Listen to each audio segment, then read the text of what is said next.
Հարգելի հայրենակիցներ, իշխանության կանխատեսելի վարքագիծը ընտրական գործընթացներում նոր թափ է հավաքում, որի առանցքում պատերազմ և խաղաղություն հավերժական դիսկուրսն է։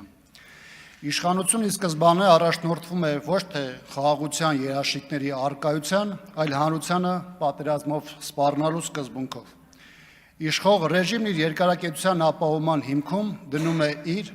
ամեն գնով, զիջումներով, պարտությամբ և հպատակությամբ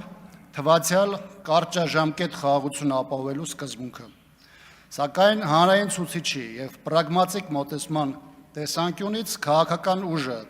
որի պաշտպանման օրոք երկիրը 5-6 անգամ ագրեսիա և հարձակումներ է ենթարկվել, ակնհայտորեն խաղաղություն բերողի ռեպուտացիա չի կարող ունենալ։ Երկրորդ, իշխանության պնդումը, թե իրենց պետության ղեկին չմնալու պարագայում երկիրը պատերազմի հորձանուտ կմտնի, ևս մեկ հիմնավորում է առ այն, որ սահմանային առկա ստատուս քվոն ոչ այնքան խաղաղություն է, որքան չկառավարվող հրադադար։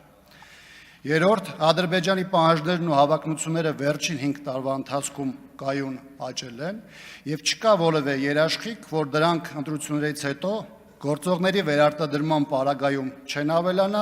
ինչը կամ նոր զիջումների կբերի, կամ նոր պատերազմի։ Չորրորդ, պատերազմում հաջողություն ունենալու հարցում ի սկզբանե տապալված են այն երկրները, որտեղ հասարակության շրջանում խորը բաժանարար գծեր կան, տարբեր խմբերի միջև թշնամություն և ատելություն է սերմանված, իսկ կառավարող ռեժիմը այն սնուցում է և օգտագործում ներքաղաքական շահերի ապահովման համար։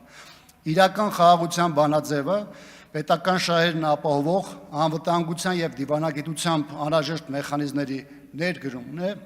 որի ճկունությունը մի կողմից փոխզիջում է ենթադրում, մյուս կողմից ապահովում անհրաժեշտ անվտանգության բարձիկները։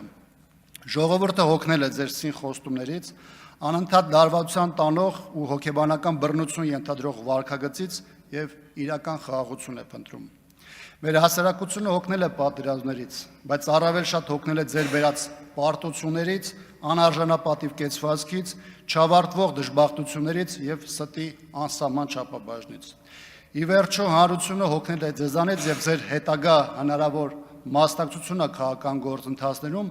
նոր ձախողումների, կորուստների, զիջումների և պատերազմի հեռանկար է ուրվագծում։